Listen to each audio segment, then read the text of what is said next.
আসসালামু আলাইকুম রহমতুল্লাহি ওয়া সম্মানিত দর্শক, ভোটের মাঠে চূড়ান্ত খেলা শুরু হয়ে গেছে। এতকাল যে সকল বিষয়াদি ছিল সেটি হলো জাস্ট একটা খেলা শুরু হওয়ার মতো টানটান উত্তেজনা। এখন খেলা শুরু হয়ে গেছে, ভোটের মাঠের খেলা। অবাক করার বিষয় হলো যে এখানে মূলত এক পক্ষ অ্যাকশন দেখাচ্ছে খেলতে গিয়ে, আর অন্য পক্ষ অ্যাকশন না দেখিয়ে, রিঅ্যাকশন না দেখিয়ে তকদিরের উপর, কপালের উপর, ভাগ্যের উপর তারা নির্ভর করছে। তারা অপেক্ষা করছে যে সময় সবকিছুর মীমাংসা করবে। ২৫ তারিখে টার্গেট করে বিএনপির সমস্ত চিন্তা চেতনা এখন ২৫ তারিখ কেন্দ্রিক হয়ে গেছে। তারেক রহমান সাহেব দেশে আসবেন, তারপর ২৫, ২৬, ২৭ এই ৩ দিন মোটামুটি তিনি ব্যস্ত থাকবেন সংবর্ধনা গ্রহণ করার জন্যে। ২৮ তারিখ থেকে তিনি সিদ্ধান্ত নিতে পারবেন বা নিবেন। আর সেই ২৮ তারিখের মধ্যে তিনি সিদ্ধান্ত নেবেন। অনেকে চিন্তা করছেন যে যারা মনোনয়ন পেয়েছেন এটা বাদ হয়ে যেতে পারে। আবার অনেক আশা করছেন যে তারেক রহমান সাহেব দেশে আসলে তার মনোনয়ন হতে পারে। এই যে একটা আশা নিরাশার যে দোলাচল, এখানে কেউ কোনো অ্যাকশন দেখাচ্ছে না। একেবারে ২৫ তারিখের জন্য রুদ্ধশ্বাসে তারা অপেক্ষা করছে। এই গেল একটা গ্রুপ। এখন পর্যন্ত তফসিল যে পর্যায়ে রয়েছে সেই তফসিলের হিসাব অনুযায়ী মূলত ধরুন ২৯ তারিখে, ডিসেম্বর মাসের ২৯ তারিখে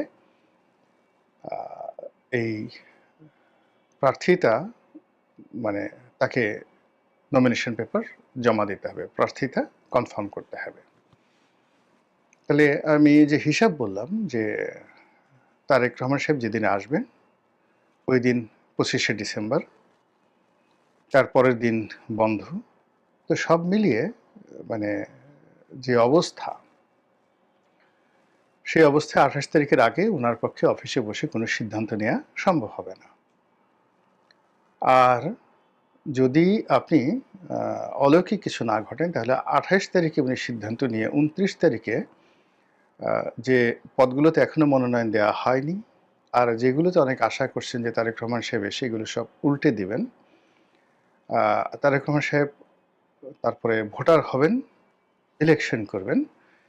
সেক্ষেত্রে তাদের এই যে এক্সপেকটেশন বা তাদের যে ইলিউশন, কল্পনা, এই কল্পনাকে যদি বাস্তবে রূপ লাভ নিতে হয় তাহলে ২৯ তারিখের যে তফসিল সেটি পেছাতে হবে।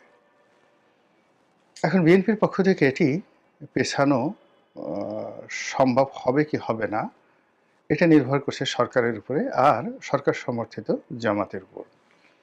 জামাত যদি দেখে যে এই কর্ম করলে, অর্থাৎ যদি তফসিলটা না পেছানো হয় তাহলে বিএনপির মারাত্মক ক্ষতি হবে, তাহলে আপনি ধরে নিন তফসিল পেছানো হবে না।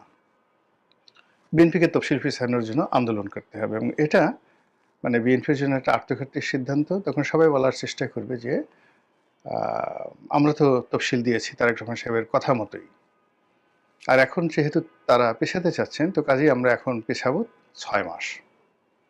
৬ মাসের আগে পেছানো সম্ভব না। এর কারণ হলো এরপরই চলে আসবে পবিত্র ঈদুল ফিতর, কিছুদিন পরে ঈদুল আজহা, এরপর বর্ষাকাল, তারপরে শীতকাল না আসলে তো আমাদের দেশে নির্বাচন জমে না। বোঝার চেষ্টা করুন। তাহলে চিন্তা করুন অ্যাকশন, রিঅ্যাকশন এবং যাকে বলা হয় ইলিউশন নিয়ে আমাদের যে ইলেকশন কমিশন, বিএনপি এবং জামাত এবং সরকারের মধ্যে কি ধরনের রসায়ন চলছে, জাস্ট আমি একটা ছোট্ট উদাহরণ দিলাম। দ্বিতীয় যে উদাহরণ সেটি হলো বেগম জিয়ার শারীরিক অবস্থা। তো তিনি এখন আইসিইউতে আছেন এবং ওসমান হাদির আহত হওয়ার পর থেকে সমস্ত মিডিয়া থেকে বেগম জিয়ার যে খবরাখবর সেটা ব্ল্যাক আউট হয়ে গেছে। আগে যেভাবে তার শারীরিক অবস্থা জানানোর বাধ্যবাধকতা ছিল, ঠিক সেই জিনিসটি আমি এই ওসমান হাদির ঘটনার পর একটা দিনও দেখিনি। ২ নম্বর হলো যে মানুষ স্বভাবতই ভুলে যায়। আর মানুষের আবেগ যেখানে খুব প্রবল হয়, সেখানে বিবেক ধীরে, ধীরে কমতে থাকে। এখন এই বেগম জিয়া, একই বেগম জিয়া উনি যখন গৃহবধূ ছিলেন, তখন তাকে কেন্দ্র করে মানুষের এক ধরনের আবেগ ছিল। তিনি যখন বিরোধী দলীয় নেত্রী ছিলেন, এক ধরনের আবেগ, প্রধানমন্ত্রী আরেক ধরনের আবেগ। তিনি যখন জেলে গেলেন তখন আরেক ধরনের আবেগ। আবার তিনি এই সময়টিতে বিএনপির সুসময়ে এখন যে ধরনের কথাবার্তা, ইতিবাচক কথাবার্তা তার সম্পর্কে বলা হচ্ছে, এটাও একটা বিরাট আবেগ। আর এই যে বেগম জিয়াকে নিয়ে বিএনপির যারা লোকজন রয়েছেন তারা যে কথা বলছেন তাকে মানে আওয়ামী লীগ যেভাবে বঙ্গবন্ধুকে সার্বজনীন নেতা বানানোর চেষ্টা করছে এবং শেষমেশ ফেল করেছে। আর বিএনপিও এখন ক্ষমতায় না থেকেও বেগম জিয়াকে দেশের অবিসংবাদিত এবং সার্বজনীন নেত্রী হিসেবে যেভাবে প্রতিষ্ঠিত করতে চাচ্ছে, জামায়াতের জন্য সেটা খুবই কষ্টকর। এই কারণ হলো জামাতের যে অহংকারের অলংকার, যে সকল নেতৃবৃন্দ, তারা সবাই এখন মরে যাওয়ার পরেও তাদেরকে লাঞ্ছিত করা হচ্ছে।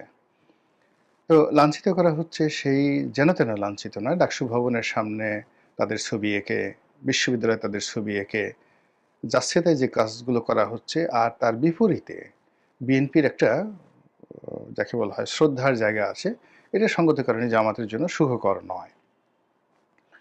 তো সেই দিক থেকে যেটা হলো যে এই যে বেগম জিয়ার যে অসুস্থতা এবং উসমান হাদির ঘটনার পরে তাকে যে ব্ল্যাক আউট করে দেওয়া বা হয়ে যাওয়া, এটি কৌশল হতে পারে আর এটি প্রাকৃতিক হতে পারে, কিন্তু ঘটনা যাই হোক না কেন মানুষ দীর্ঘদিন কোনো অসুস্থ মানুষকে নিয়ে মাতামাতি করে না।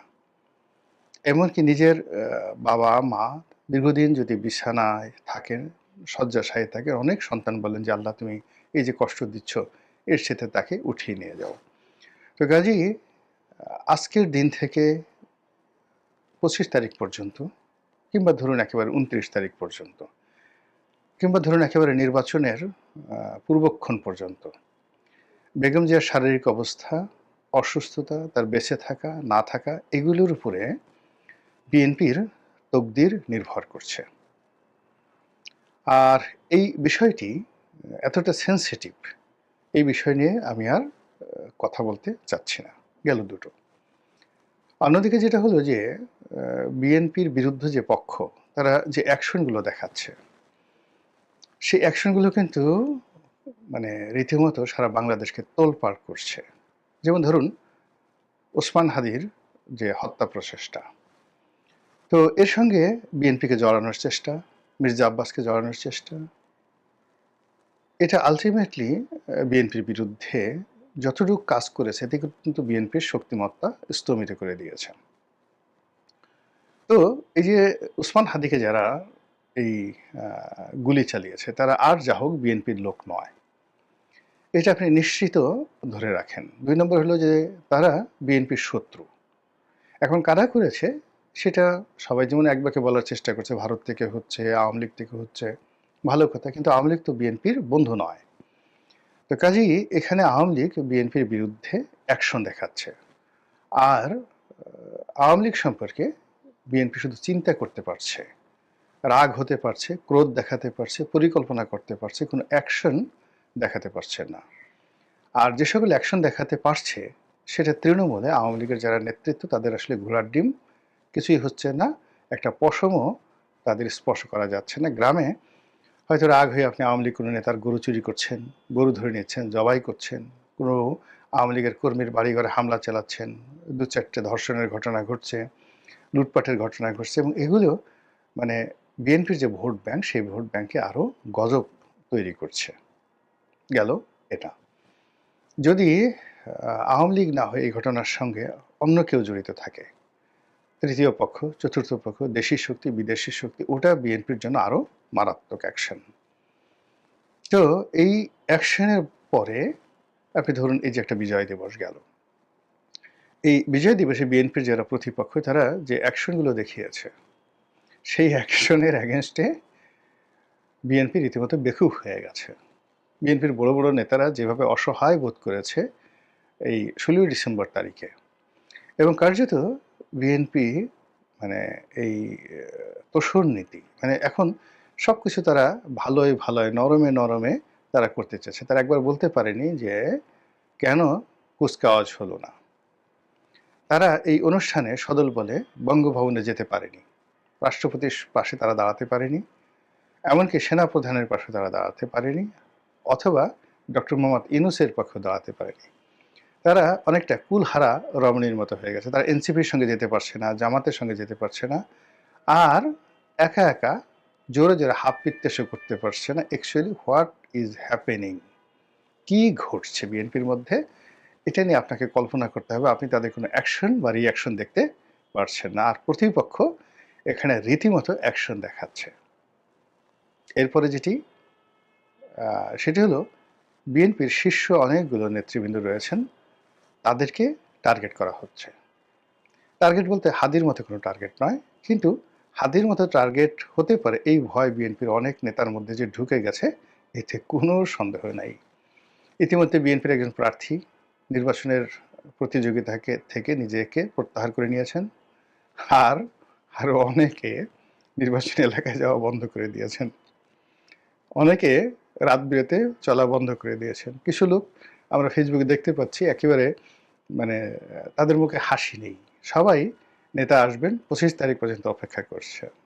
তো এটা একটা অ্যাকশন, প্রতিপক্ষের অ্যাকশন। সেই অ্যাকশনে একটা আতঙ্ক তৈরি হয়ে গেছে। ২ নম্বর হলো যে ধরনের সাইবার যুদ্ধ বিএনপি নেতাদের বিরুদ্ধে করা হচ্ছে, অনেকে এর দ্বারা আক্রান্ত হয়েছেন, অনেকে মেজাজ হারিয়ে ফেলছেন। বিশেষ করে মির্জা আব্বাস সাহেব তো সিরিয়াস মেজাজ হারিয়ে ফেলেছেন। তো মির্জা আব্বাসের মতো আরও অনেকে, মির্জা ফখরুল সাহেব মেজাজ হারিয়ে ফেলেছেন। বিএনপির অনেক যারা নেতাকর্মী রয়েছেন তারাও মেজাজ হারিয়ে ফেলেছেন। অনেকে কথা বলতে চাচ্ছেন না। টেলিভিশন টকশোগুলোতেও ঠিক তাদের সেই উপস্থিতি দেখা যাচ্ছে না। তাদের যারা প্রতিপক্ষ তারা একতরফা গিয়ে সেখানে যেই ন্যারেটিভগুলো তৈরি করছেন, সেই ন্যারেটিভে বিএনপি সারা শরীর মানে জ্বলে যাচ্ছে। তো এই যে মির্জা আব্বাস সাহেবের মতো, মির্জা ফখরুল সাহেব, গয়েশ্বর বাবু, সালাউদ্দিন সাহেব তো রীতিমতো নির্বাসনে গেছেন। গত সেই ১০-১২ দিন ধরে তার কোনো বক্তব্য শোনা যাচ্ছে না।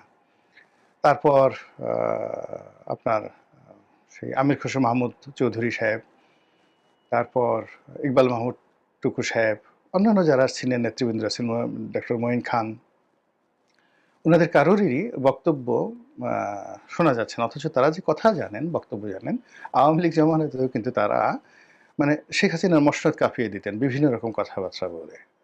তারা ভয় মানে এই যে সবাই বলে, কিন্তু শেখ হাসিনার জামানাতে এই যে জেলে ঢুকানো হলো, জেল থেকে বের হলো, বের হয়ে তারা এমন একটা বক্তব্য দিতেন শেখ হাসিনার সম্পর্কে। কিন্তু এখন কি একটা অজানা আশঙ্কা। তারা মুক্তিযুদ্ধ নিয়ে কথা বলতে পারছেন না, গোলাম আযম সাহেবকে নিয়ে কথা বলতে পারছেন না, ডাকসু নিয়ে কথা বলতে পারছেন না। ডক্টর ইউনূসের নাম নিতে গিয়ে তাদের অজু করতে হচ্ছে রীতিমতো। তা এই যে একটা অবস্থা যে পাক পবিত্র অজু করতে হচ্ছে, দাঁত মাজতে হচ্ছে, ভালো পোশাক-আশাক পরতে হচ্ছে, যেন কোনো অবস্থাতেই বিএনপি নেতাদের কোনো বক্তব্য দ্বারা ডক্টর মোহাম্মদ ইউনূস কষ্ট না পান। তো এই যে একটা মানসিক চাপ, ভীষণ রকম একটা মানসিক চাপ, এটার যে রসায়ন, সেই রসায়নে বিএনপি আপনি নুয়ে পড়ছে। এটা ফলভারে নয়, আপনি নুয়ে পড়েছে। এখন সব নুয়ে পড়া, যেটিকে বলা হয় মুতাওয়াজ্জু। তো মুতাওয়াজ্জু হওয়া মানে একটা নির্দিষ্ট দিন, ক্ষণ, ব্যক্তি, সময়ের উপর নির্ভর করা। এটাকে বলা হয় মুতাওয়াজ্জু আরবিতে। এই মুতাওয়াজ্জুর তারিখটা হয়ে গেছে ২৫ তারিখ। ২৫শে ডিসেম্বর তারেক রহমান সাহেবের আগমন। কিন্তু এই ২৫ তারিখ তো অনেক দূর। এখন বিএনপির জন্য ২৫ মিনিট খুবই গুরুত্বপূর্ণ।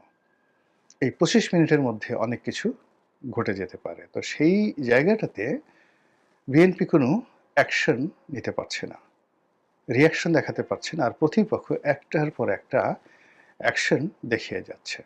ফলে কি হলো? এত বড় একটি রাজনৈতিক দল, ব্রুট মেজরিটি 35%, আর ২৮০টি সিটে সংসদীয় আসনে নিশ্চিত বিজয়ের হাতছানি, সরকার গঠনের শতভাগ নিশ্চয়তা। আর ঠিক সেই জায়গাতে যখন এইরকম একটা সম্ভাবনার উল্টো দিকে যখন এই আতঙ্কগুলো কাজ করে, তখন কেমন